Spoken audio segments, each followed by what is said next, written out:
My dad died in 96, June 10th of 96. I had 7 years left to go in prison. And I'm like, I'm figuring this shit out. I'm not going to be a loser anymore.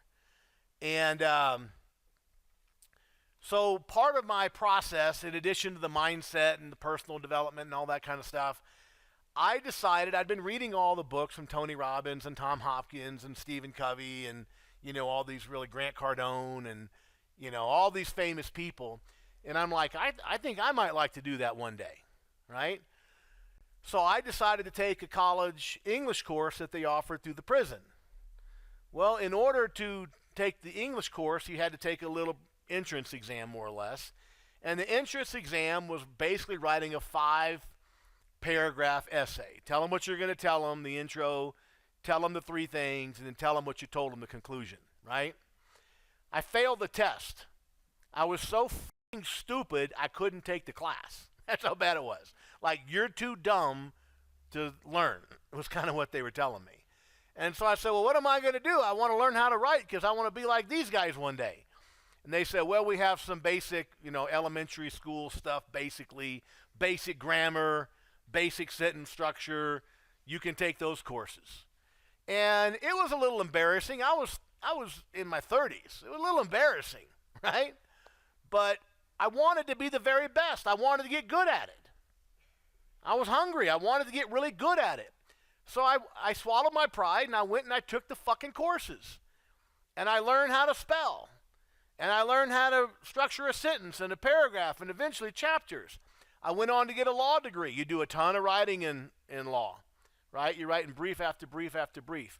I get out. I end up writing 3 books, including a New York Times bestseller and an Amazon #1 bestseller. And that first book was Writer's Digest best book of the year when it came out in 2010. My point is, I got really good at writing because I was willing to swallow my pride and do the fucking work because I wanted to be good at it. I didn't want to write some that people would laugh at. Every one of these books have won numerous awards, none bigger than the New York Times bestseller and the Wall Street Journal bestseller. From a guy a couple of decades ago couldn't string 2 sentences together. What does that tell you? That tells you I don't care where you come from. I don't care how bad you had it. If you want it bad enough and you're willing to do the work, and sometimes it requires we swallow our pride, and that's hard as a man because you want to act like we know every thing. And sometimes it's better if we just throw up our hands and say, I don't get it, somebody show me the way. Whatever your belief system is on that. Show me the way. I can't do it on my own. I didn't get the education when I was coming up. I didn't get the skills. I didn't get the trade. I didn't get this. I didn't get that. But when you want something, and you want it so bad you can taste it, and you've got it written down on your prosperity plan, and you visualize it every morning. I visualized myself on stage years before it ever happened. I visualized myself getting that phone call from my agent that I hit just New York Times, and when it finally happened in 2011, 2012, I was in Florida at dinner with some contractors, and we're at dinner. I got the call. I saw my agent, and I knew it was either going to be a yes or no because we knew the book was coming out. He's like, dude, you did it. You're going to hit #5 tomorrow. Blew my mind, man. Blew my mind. A guy who was sitting up in the penitentiary couldn't write a paragraph. So I said this morning, all I can do is give you the information. The information I needed was in these books. And all they could do is put them in those books. It was up to me to take that information and implement. I remember reading a word one time as I was trying to learn some bigger words, a word called inculcate. Inculcate means to learn at a deep, deep level, at a cellular level. When you're inculcated with something like you know it, like the back of your hand. And that's what I did. I gathered this information. I was so desperate to learn how to live a productive life and to be able to do all this stuff. And I learned. So everybody in here is capable. The stuff we've just seen, we've seen 6 or 8 great examples. Some a little more experienced like Will, some brand new like Josiah, but they nailed it because they want to get good at it. But that's a decision you got to make. Where do you want your kids to go to school? What zip code do you want to live in? There's not a car in this building that anybody in here is a comfort advisor or a top performing selling tick can't afford.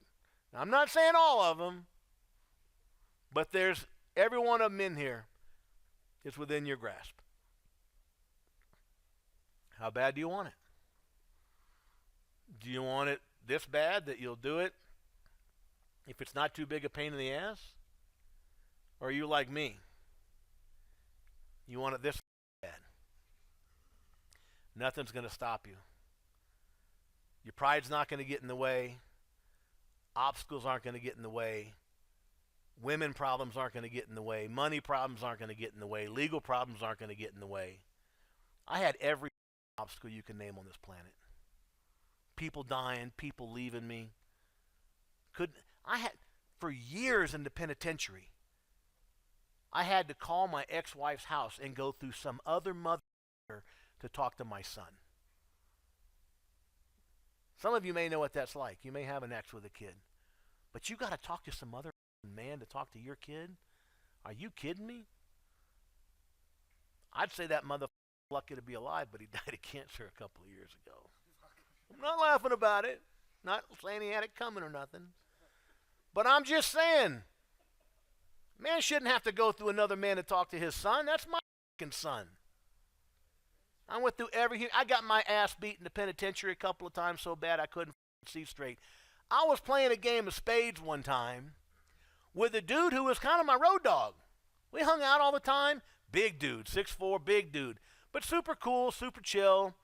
And we were spades partners, and we had all these tournaments, and we would win the tournaments, and we were buddies for months and months and months and months. And one day we were playing spades, and his wife had just come to see him. And, yeah, he got some bad news. I didn't know. He just came back in the cell house. He sat down. I could tell he wasn't in a great mood, but he sat down, and we started playing spades. And, you know, we're always joking back and forth about that's what she said, and, yeah, I really enjoyed your mom last night or whatever. I forget, just all kind of insulting jokes going, you know, your mama's so fat. She, you know, I kind of. Well, I made some comment. I don't remember what it was because I have very short-term memory from that point. Because all I remember is him standing up, and he hit me so hard in the jaw, right here in the lip and the jaw, like I thought I'd been hit by a truck. And it knocked me off my ass. It split my fucking lip straight down here on both sides, on the inside and the outside. I'm like, dude, what the fuck is the matter with you? Oh, I'm sorry, dude. I mean, it's too fucking late. My fucking lip. Now, what's the number one thing you can't be in the penitentiary? A bitch, a rat. What if I go to medical with a half-inch slit in my? What are they gonna? What am I gonna say? I fell down the stairs. There ain't no stairs. So I spent about the next month, dude. I got tape, scotch tape, my fingers, and I held it together like this. And anytime I see a cop, I just kind of do like this, and I hold it together. I'd fall asleep, I'd wake up, I'd hold it together. And it healed up real nice on the outside. He got one little lump right here. On the inside, it just looked like a jagged edge, dude. I mean, he hit me so fucking hard and then apologized for it. what the fuck? Dude, I've been through some bad, scary shit. I had a group, when I got to the federal penitentiary in Florence, Colorado, which is about an hour south, there's a big federal complex there, the big ADX where they have the big high-profile criminals. You know, all the Unabomber and all those guys are down there. I was in the facility next to them. I wasn't in that facility. But it's a pretty tough place. And when you get there, in the federal system, it's all gang-driven. You're either Mexican Mafia, Norteños, or you're Aryan Nation, or you're Crip or a Blood or something, but you're part of some gang, or you ain't going to survive. When I first got there, I was put into a cell with an OG Aryan Nation, but he was retired more or less. He was old and he was out of the game, but he was plugged in. And so I came in there. I'm 32 years old. I'm fucking stereotype, you know, white kid they want. Yeah, and I want nothing to do with that shit. Number one, I'm not a racist. Number two, I ain't trying to catch a life sentence for stabbing some motherfucker I don't even know. So I was talking to this guy, and he said, "Hey, man, they want a shot caller wants to talk to you." I'm like, this was like 3 years after my dad died, and like I'm trying to be on the straight and narrow. I'm not trying to fuck around anymore. I'm not trying to play prison games, not messing with anything. And I said, "Come on, man." I said, "You got to ask him to give me a fucking break, dude. At that time, I only had about 2 years left in the feds, and I had to go back to the state for 4 years." I said, "You got to talk to him for me, man. Like, I can't get caught up in this shit. I got a 10-year-old son. Well, he was probably 7 or 8 then. I got a 10-year-old son I'm trying to get to. And this guy had a son of the same age he was trying to get home to. And we connected over young sons. And so he went and talked to the shot callers. And he comes back in, and I get emotional because, dude, you don't want to fuck around with these people. You don't have much of a choice. You join them, and you probably get your ass stabbed at some point by somebody else, or you don't join them and they stab you. It's a fucking brutal fucking life. And he came back in a couple of days later. He goes, "I got you a pass." And dude, I got through all my federal time without getting involved in any of the fucking gang bullshit. It's so bad in the federal penitentiary, it's a joke. But I've been through some scary times. It was kind of funny now. Not long after that, 6 or 8 months after that, they're fixing to break off. You got the Mexicans and the white guys going against the black guys. It was something over some fucking dope deal. We're all out in the yard, and the Mexicans come over we're on these bleachers to the white guys, and then they got 2 or 3 different black gangs that have banded together for this particular thing, and it's fixing to break off. And this was 6 or 8 months after the shot caller gave me the pass. And he comes up. I'm on a top bleacher with the guy who was my cellie who got me the pass. And he walks up to us and he sat down. And he says, "Hey, man, I know we gave you a pass." He says, "But I need you right now. I need you." And I'm like, "Oh, man. I don't want to die. I don't want to kill somebody." And I said, what do you got? What do you mean?" And he reaches around his back under his shirt. I think he's going to pull out a shank or something. He pulls out a photo album. And he said, "This is everything in my life that I have. My wife's name and address is in the front of that book. Something happens to me, you make sure she get this." I'm like, "Oh, I can do this. That I can do. I can go to the mailroom for you. Let's go." And he laughed his ass off. Dude, he goes, "You were scared." I said, "You're damn straight I was." So I navigated it. I'm pretty good talker, can communicate with people, and navigated some shit. When I walked out of that fucking penitentiary the last time, there was no way I was going back after all that shit.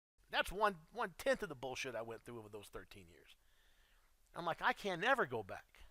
I gotta make it out here, and I wanted to be good at it. And that's how bad I want. That's how bad I want shit in my life. That's how bad you gotta want it.